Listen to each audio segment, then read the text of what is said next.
Hey, Assalamu alaikum everybody, hope you're doing well. So perhaps this is the last post from Egypt. Sorry I haven't posted lately, I've had finals. I just finished today. It feels amazing to be done with my undergraduate career. Now I just have to wait for the credits to transfer and hopefully I'll be graduating. In case you're interested, interdisciplinary humanities is one of my majors with a focus on history, and my focus is on the Middle East. Religious studies, and my focus is on Islamic studies and Arabic language and culture. My second major is Arabic language, and I have a minor in Muslim studies, or a specialization. It's a Muslim studies specialization. So I'm really excited about that, and I feel great, fantastic, very good. Um, I just wanted to talk about a few things that have happened in the past few weeks. I went to Cairo on the 7th and 8th of this month, and it was amazing. It was so nice. I went with a good friend who lives downstairs, and it was just remarkable. You know, usually I hate Cairo, and it's a horrible experience, but I had such a good experience. I wasn't cheated. People were nice. Maybe it's because I went on a Friday and Saturday.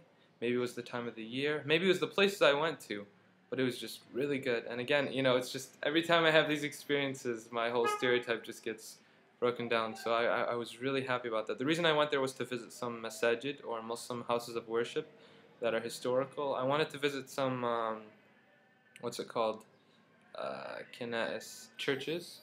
And there's the synagogue of Moses Maimonides, who I've read about and read from, translated into English, Jewish philosopher, and they just renovated his synagogue again. So I wanted to visit all these sites. I didn't get to visit everything though.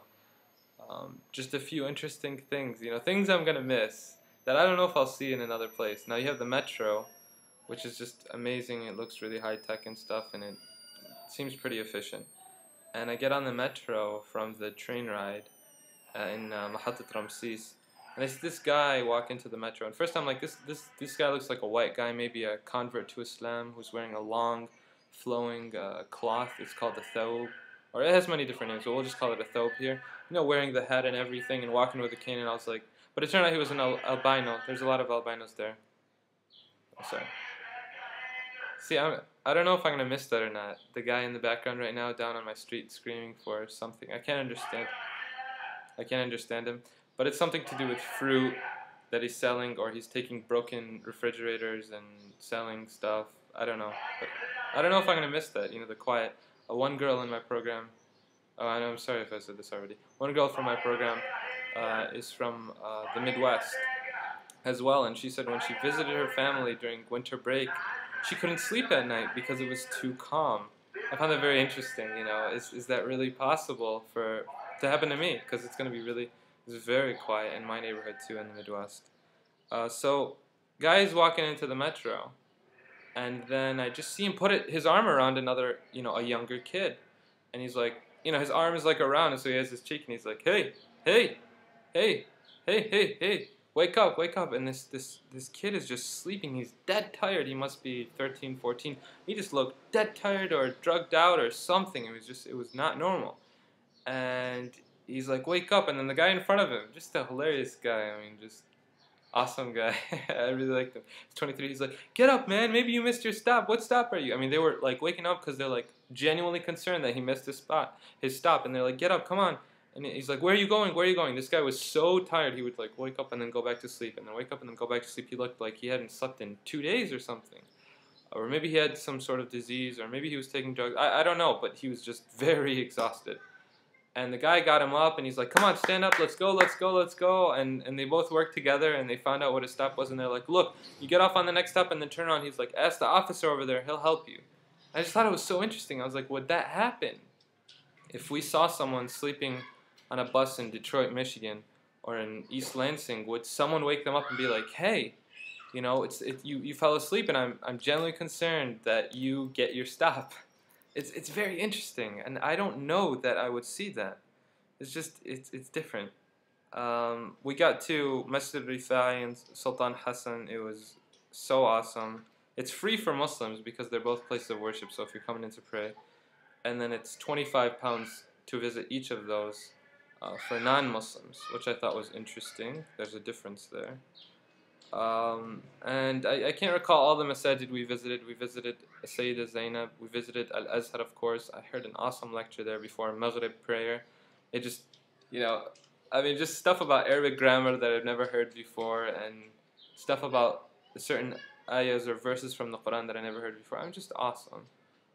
Very interesting place. We went to Al Azhar Park, which looks like it shouldn't belong there because you look around. I took the pictures of all these places, and I'll post them the link on my Flickr. It's just you look around and you see all this pollution, and it's gray or dusty, and then you have this park right in the middle, and you go there, and it was such a hot day I almost fainted many times. I was very dehydrated. I kept drinking water, and I had a big headache, and I think I was close to heat stroke. And one of my friend's cats actually passed away, a little kitten. He was very cute. They took him to Cairo for that day to find another owner or something like that, and it was just so hot that he dehydrated and died. And this was a very hot day, the 7th or 8th of May. Very, very hot. Just very, very hot. And I went to this park, and even though I wasn't standing under the shade, just the effect of the flowers and the trees, you just feel this coolness. It was very nice place.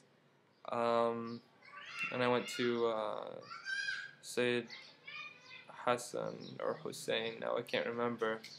I didn't write down the names of these mosques, but yeah, basically a lot of mosques. I didn't go to some of them though, and so I'll be going back this weekend.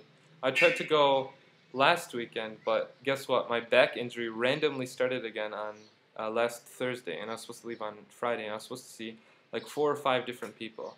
And one of my friends who I haven't seen in years, and he just happened to be in town, and I just happened to email him, and he just happened to call me and be like, "Hey, I'm in Egypt right now, just for a few days."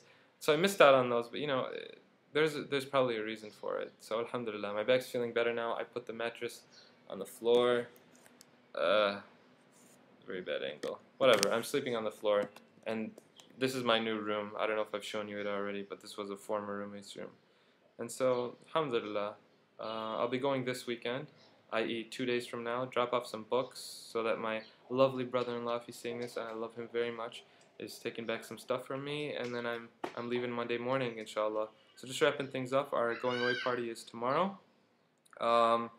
One of the workers saw one of my shirts, and if you're in Mass or Mass Youth, then you know this shirt. I went to this conference, and it was this big campaign after the Danish cartoons, and it said Muhammad, and it was like legacy of, no, not legacy of a prophet. It said the orphan who adopted the world, and it was so beautiful. And even non-Muslims, were like, that's beautiful. I mean, just the phrasing, even though they don't agree, they don't recognize him as a prophet, they're like, it's just a nice saying. And I went to this fatir shop, and they're like pizzas, but like pastries covered in, it's beautiful, very nice food. It's called Dahab, it's down here in Sporting. And I went there, and the guy asked me what it said, because he recognized Muhammad, that it was written like that. And he's like, what does it say below? And so I translated, and he's like, that's a very beautiful shirt. I would love it, and if I could frame it. And I said, yeah, sure, why not? And so I gave him that shirt. Felt good about that, and it's just different. I have all these Muslim shirts, if you've noticed, camp shirts, organization shirts. It's just because most of my shirts are either free or I bought them from these conferences and places, or maybe that's just what I chose to bring here. I can't even remember what clothes I have back at home. It's been about a year. And so this other girl who was my friend's academic partner, because Egyptians help us out and stuff with our classes, our dual enrollment classes, at the university, and they're also language partners. And so she saw one of my, she was being really nice and giving gifts and stuff. So I was like, what can I give to you? I'm terrible at gifts, just tell me. And she's like, well, I have a little brother, and he really likes America and stuff. And she's like, I saw that you have that shirt that says Chicago on it. I have 2 of them, and thank you to him for giving them to me as a gift. I know it's terrible to give gifts away to other people, but I think you, my sister, would appreciate this. I give it to a little boy. And so I was like, yeah, sure. And so I got her the gift and gave it to her.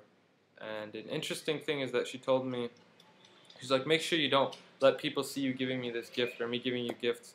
I was like, why not? And she's like, well, it may be normal to you, but here they might think there's some sort of relationship. And I was like, no, there's no relationship at all. It's just a normal thing. I'm giving it to our little brother. And so that was interesting about the gifts. Another thing, and 2 things. I was in the street. I'm drinking all these juices, by the way, from Asir Makkah, and they're delicious. I mean, just ask them from the get-go what types of juices they have, and the season's just started.